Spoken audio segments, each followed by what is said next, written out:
Okay, guys, good evening. It is 10:40 p.m. on Monday, July 23rd, 2018. Hope you're doing well. Follow-up video from the one I made over the weekend. This one should be a little bit shorter, and appreciate you guys watching. And to pick up a couple of things here, as you guys know, if you were watching the one over the weekend, I was in a long position for the euro dollar. I have since exited that position. However, as you can see here, this is a buy stop that I have in place, and I still am looking for this to make another run up. Although if this move to the downside becomes any stronger, I will close this. I'll cancel this buy stop. And so the reason being is I'm still looking at this move down here as an ABC zigzag correction, and in an Elliot Wave pattern that would be again a zigzag, which is a three-wave pattern down. And so I'm looking at this as a 1, this is the 2, here's your 3, and then you've got this 4 zigzag, and then we'll go up for 5. Now I will say though that I'm a little bit concerned about the shape of this, because it's starting to look a little out of proportion to the rest of this move up. You know, this is really becoming exaggerated in relation to the shape of this. So, you know, that's why I said if I wake up tomorrow morning and I see the price down here, then I'm just going to close this, obviously.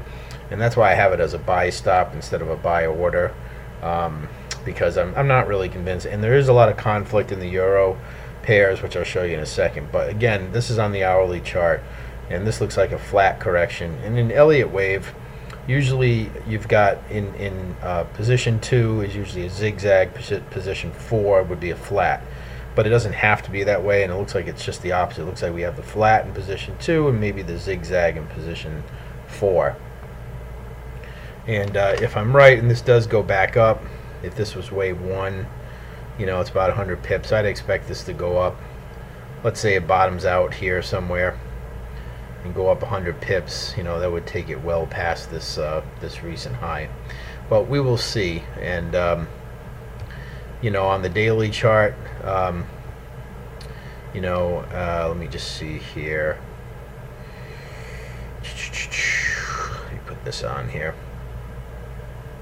So on the daily chart, I like to add my MACD on the daily chart, only on the daily chart. So just make sure I fix that, because I don't want to see it on everything. Okay, so here it is on the daily chart. You can see when we came down here, we have some bullish divergence.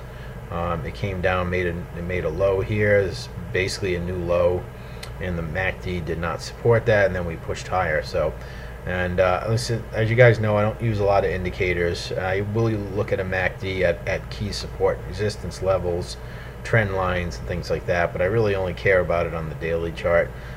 It's just too much noise on the lower time frames. I just really don't care. So, and I only use it as a secondary confirmation. But so yeah, anyways, so we'll see what happens here with this. And the other thing is, this looks like on the daily chart an ABC correction, then here was the end of it, and then we moved up, and we have almost this this in place. Now, even if this whole thing only ends up being an ABC, still we have a lot of upside potential to go here. All right, so but I do want to show you some conflict though with the euro pairs. So now let me go to the euro Canadian. The euro Canadian, now this is the daily chart. To me, looks like potentially wants to go down. This, and again, the MACD is really not going to help me here. Although you could say that, you know, the MACD made a new low on this low, so that's still pretty bearish, but we're not quite at a key support or resistance right now, so I'm going to minimize this, but keep that in mind. However, this looks like an ABC correction on the daily chart, and then we maybe ended the correction here, and now so we went down a little bit, now we're moving sideways, and potentially we'll go down again. So if that's true, then that's a conflict with the euro dollar in terms of the euro. Here it is on the 4-hour. You can see we're just moving sideways. Here's the 1 hour. I mean, this is just a mess. I mean, there's no pattern here. So So I don't really know what all this is, and I don't really want to find out. So, but you know, I guess you could try to put a whoops, did that wrong, didn't I? You know, you could put a channel around this maybe, and you know, swing this up a little bit. You know, you could say, I mean, this is moving inside of this channel pretty well, and so you know, we'll see what happens here. Just down a little bit. You know, we're moving inside of this channel, so we're going to break out of this eventually, but as long as we're moving inside of this channel, I don't really know what's going on with this. We did have this is a pretty strong move up here, but then we immediately went back down. So there's one conflict with the euro. Now let's go to euro yen. Euro yen to me is starting to look a little bullish. Now you've got this move up.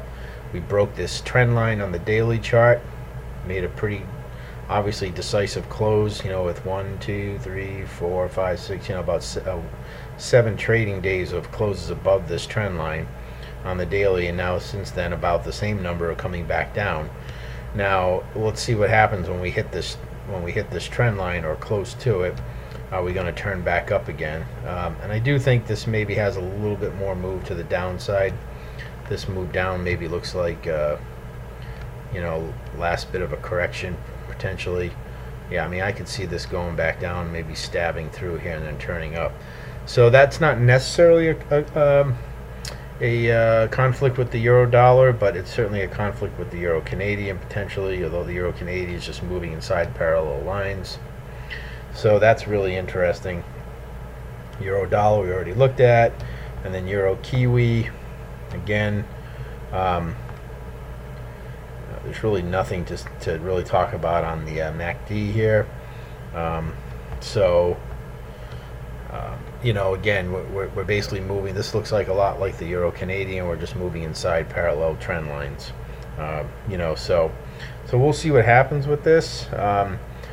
You know, my bias is still longer term to the upside with the euro, but I think there could be some immediate short term selling. So.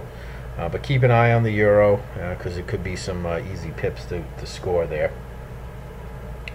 A couple of quick things on the Aussie Yen. So this we're down here on the 4-hour. Let's go to the daily here, and I don't have my MACD on this, so let me put that on there. Okay, so here we are on the daily. And again, you could maybe call this bullish divergence on the daily.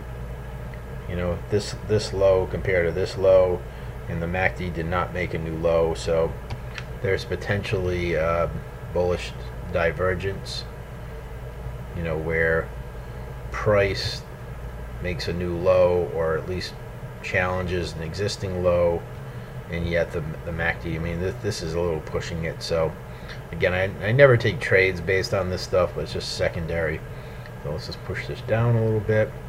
Go to the 4-hour, and I'm looking at this as maybe an ABC correction to this move up. This is where that downtrend ended. You know, we have a move up. Now we've had this correction. Let's just see from a Fibonacci standpoint what we're working with here. If it went to any, you know, it stabbed the 61.8 retracement and then turned back up. So my bias on the Aussie Yen is to the upside. However, we'll see what happens. And the reason why I'm not overly confident about that is because if this is an ABC zigzag, Elliot Wave zigzag, they should be about the same length. And you can see if this is the wave A, this is 172 pips. And then if this was the B up, this move back down is not even close. This is only 120. So potentially this could go down another 50 pips from where it is now, you know, which would take us, you know, down to somewhere around this area. So I'm not sure. I mean, I wouldn't be surprised if this continues down to this area. But, you know, we'll see. But keep an eye on it. These are potential areas for this to turn back up, either from where it is now, or if it continues down, look for maybe some buying around this area. Okay, so keep an eye on the Aussie Yen going into the London session. Today was Monday. It was very light summertime trading. It's, you know, it just really wasn't a lot going on. So here's the Aussie Swiss, and again I have similar bias, and you can see I have a buy stop in place on this, and giving this a little room to breathe for basically the same reason as I gave the Aussie Yen, because I'm not 100% confident that this is going to go, but kind of the same thing with the MACD, although you really can't say that because this low did not match this low, so this is really invalid in terms of the MACD. So again, I'm not really don't care about that, but let's see here.